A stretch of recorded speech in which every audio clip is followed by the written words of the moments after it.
자, 클라렌스 라킨이 지은 성경 바로보기라는 그런 책이 있습니다. 그 책은 이제 제가 저희 교회에서 이제 그 다음 주 되면 8권의 책을 우리 교회 성도들 모두에게 이제 세트를 다 나눠줄 거예요. 이 정도는 읽어야 된다. 이렇게 해서 교회에서 이제 나눠줄 겁니다. 거기 가면 이제 선택과 자유의지라고 하는 그런 장이 있어요. 거기 있는 내용을 제가 여러분에게 읽어드리겠습니다.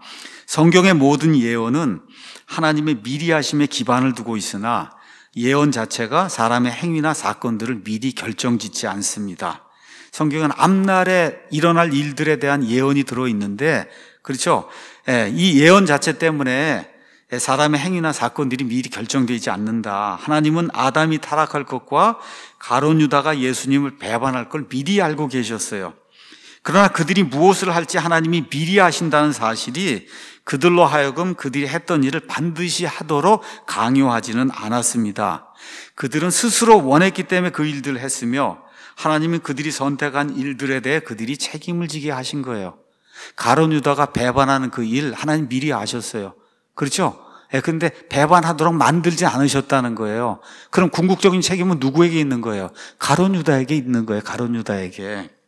자, 위에서 살펴본 것처럼 개인에 대한 하나님의 선택이나 예정은 그 사람이 복음을 접했을 때 그것을 받아들일지 혹은 거부할지를 미리 아시는 하나님의 선견지명에 기초를 두고 있습니다. 즉 하나님은 이런 미리 아심을 통해 복음을 받아들인 자들을 예정하셔서 구원에 이르게 하시고 복음을 거부하는 자들 예정하셔서 정죄에 이르게 하십니다. 그러면 하나님의 선택은 임의적이거나 강압적인 선택이 아니며 사람의 자유의지와도 전혀 모순을 일으키지 않습니다. 이렇게 이야기하고 자기의 이야기를 하고 있어요.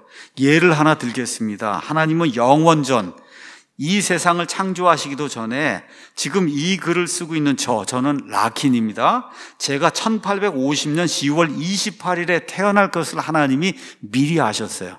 맞죠?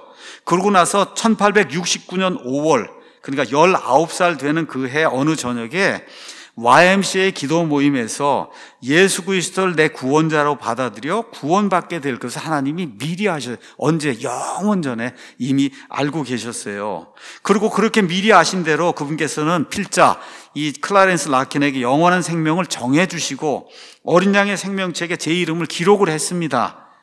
라킨은 아직 모르는 거예요. 맞죠? 영원 전에 그 일이 지금 일어났어요.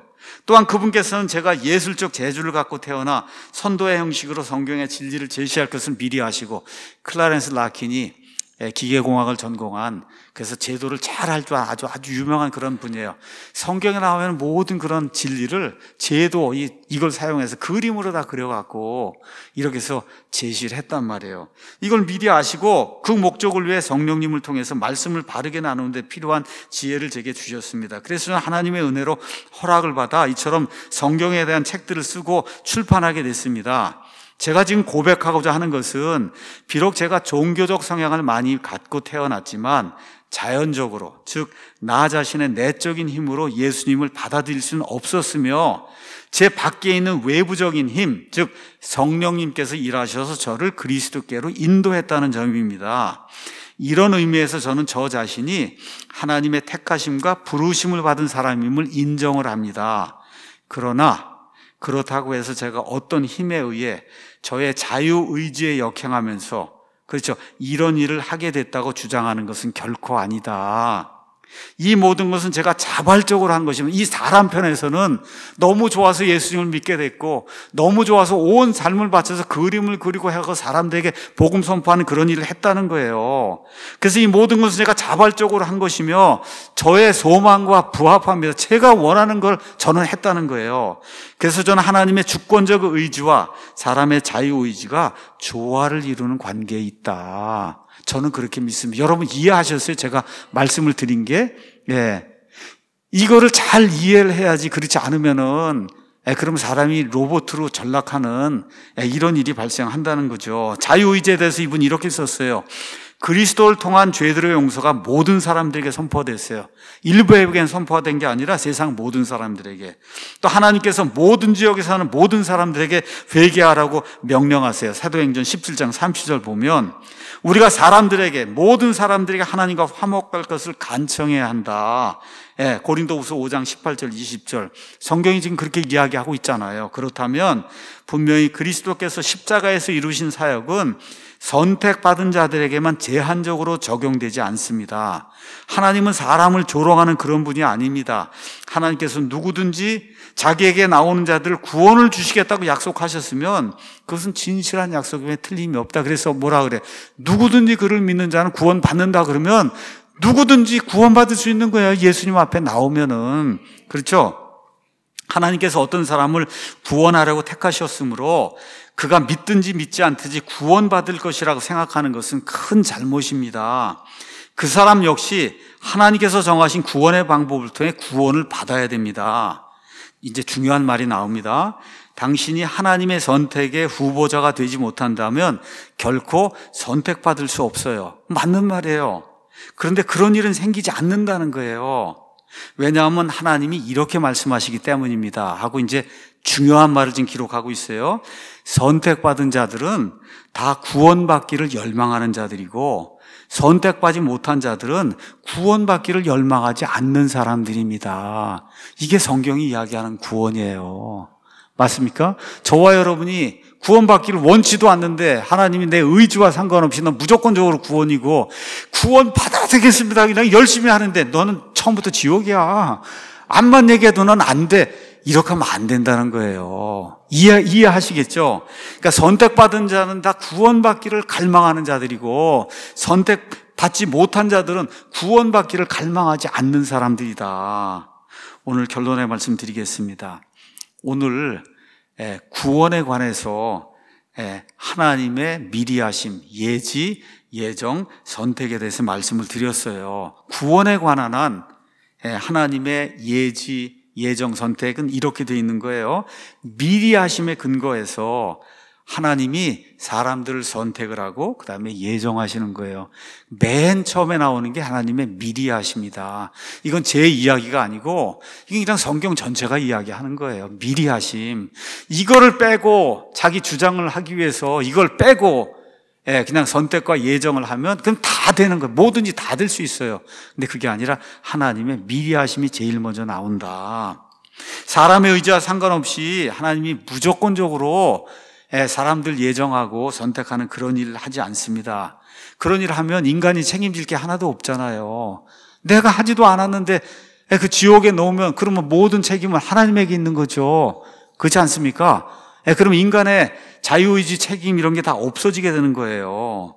그래서 제가 오늘 여러분에게 묻고 싶습니다.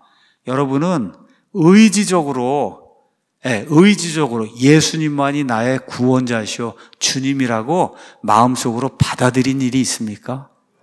제가 몇 날 며칠 묻는 게 아니에요. 제가 몇 날 어느 날 어느 시 몇 초에 받아들이냐 묻는 게 아니에요.